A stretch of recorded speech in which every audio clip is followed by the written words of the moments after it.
ஒவ்வொரு துறையிலும் பல முறைகளை நம்ம பட்டியலிட்டுக் கொண்டே போகலாம். ரகுநாதன் வந்து இன்னொரு இடத்துக்கு போக வேண்டியதற்கான கடைசியாக ஒரு கேள்வி ரகுநாதனுக்கு முன்வைக்கணும்னு நினைக்கிறேன்.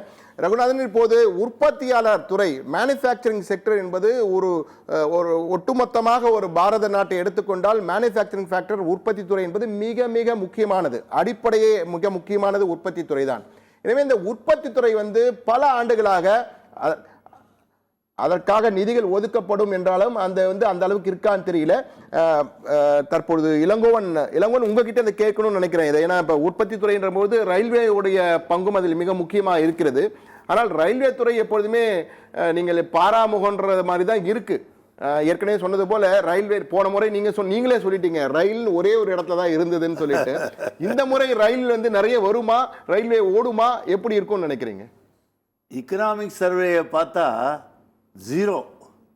எக்கனாமிக் சர்வேயில் ரயில்வே பற்றி உதாரணமாக கவச்சுன்னு வச்சுக்கிங்க. கவச்சை பற்றி என்ன சொல்லியிருக்காங்க, அது இப்போது அதுக்கு எவ்வளோ செலவாகும், எவ்வளோ இது வரைக்கும் செலவு பண்ணியிருக்கீங்க, இந்த வருஷம் இனிமேல் எவ்வளோ செலவு பண்ண வேண்டிய அவசியம் இருக்குது, இதை பற்றிலாம் எக்கனாமிக் சர்வேயில் இருக்குன்னு பார்த்தா இல்லை. அதே மாதிரி அவங்க வந்து நான் சொன்னல நேஷ்னல் ரயில் பிளான், தேசிய ரயில் திட்டம் 38 லட்சம் கோடி முதலீடு பண்ணி எல்லாத்தையும் பண்ண போகிறோன்னு சொன்னாங்க. அதை கை விட்டுட்டு போன இன்டரிம் பட்ஜெட்டில் 2024 இடைக்கால பட்ஜெட், தேர்தலுக்கு முந்தின பட்ஜெட்டில் அவங்க என்ன சொன்னாங்கன்னா, நாங்கள் வந்து வெறும் இந்த ஃப்ரைட் காரிடார் அப்படின்னு இல்லாமல் எல்லாமும் போகிற மாதிரி நாங்கள் 3 காரிடார்ஸ் கொண்டாட போகிறோம் அப்படின்னு அறிவித்தாங்க. இது ரொம்ப முக்கியமான விஷயம். 3 காரிடார்ஸ்னால் energy, mineral, cement corridor, port connectivity corridor, high traffic density corridor, 3 corridor கொண்டாட போகிறோம். இந்த 3 காரிடார் மூலமாக என்ன 40,000 கிலோமீட்டருக்கு நாங்கள் புது லைன் போட போகிறோம், 11 லட்சம் கோடி செலவு பண்ண போகிறோம். இதனால் ஃபைனான்ஸ் மினிஸ்டர் பட்ஜெட் ஸ்பீச்சில் சொன்னாங்க, 3 economic corridors will accelerate our GDP growth and reduce logistic costs சொல்லியிருக்காங்க. அப்போ வந்து ஜிடிபி growth-ஐ இன்க்ரீஸ் பண்ணோம். இது அப்போது இன்ஃப்ராஸ்ட்ரக்சர் டெவலப் பண்ணுறது ரொம்ப முக்கியமானது. ஏன்னா ₹1 இன்ஃப்ராஸ்ட்ரக்சரில் டெவலப் பண்ணிங்கன்னா எக்கானமியில் ₹5 இன்க்ரீஸ் ஆகும்னு சொல்லி ஏற்கனவே எக்கனாமிக் சர்வே சொல்லுது. அப்படி இருக்கும்போது இந்த growth-ல இப்போ நீங்கள் சொன்னாங்கல்ல 3 காரிடார் சொன்னாங்க. அதில் இன்னொன்று ஹை டிராஃபிக் டென்சிட்டி காரிடார்ன்றது என்னன்னா, அந்த தங்க நாற்கரம் சொன்ன பாருங்க, சென்னை டெல்லி அந்த தங்க நாற்கர சாலையை அதை ரயில்வேவாக கொண்டு வர அதில் போட்டால் டிக்கெட்டு வந்து இப்போ வந்து டிக்கெட்டு வந்து உங்களுக்கு வெயிட்டிங் லிஸ்ட்டு 400 இருக்குது. இப்போ இந்த வெயிட்டிங் லிஸ்ட்டே இல்லாமல் கேட்குறவங்களுக்கெல்லாம் டிக்கெட் கிடைக்கிற மாதிரி நாங்கள் பண்ண போகிறோம் அப்படின்னு சொல்லி அறிவித்தாங்க. அதை அறிவித்தாங்களே, இதை பற்றி ஏதாவது சொல்லணும்ல இந்த எக்கனாமிக் சர்வேயில்?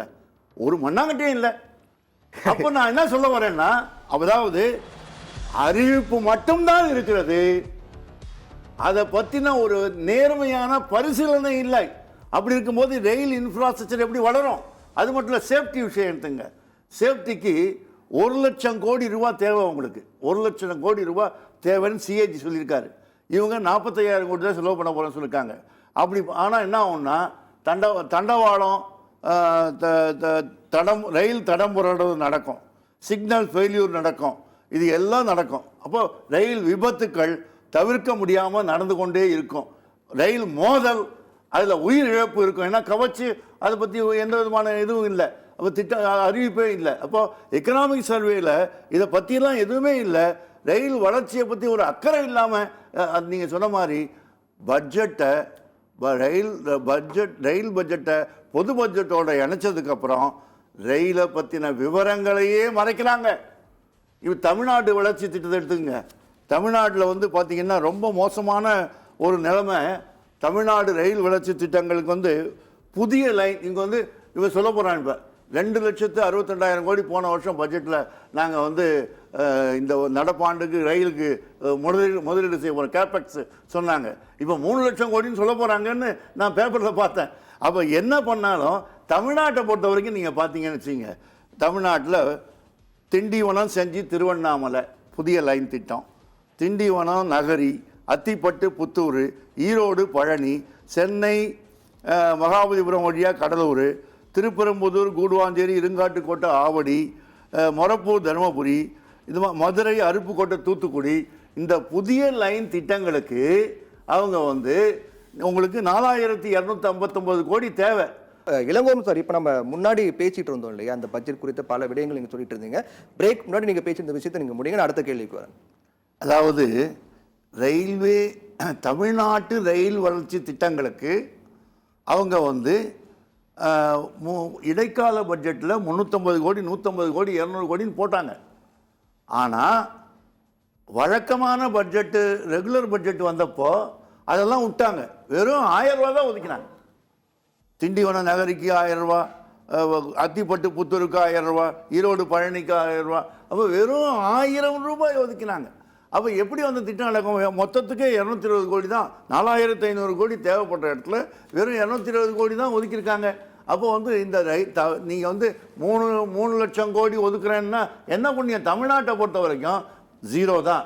அதே மாதிரி வந்து இரட்டைப்பாதை திட்டத்தில் பார்த்தீங்கன்னா அந்த காட்பாடி, விழுப்புரம், அதே மாதிரி வந்து ஈரோடு, சேலம், கரூர், திண்டுக்கல், ஈரோடு, கரூர், இதுக்கெல்லாம் இடைக்கால பட்ஜெட்டில் 150 கோடி ஒதுக்கினான்.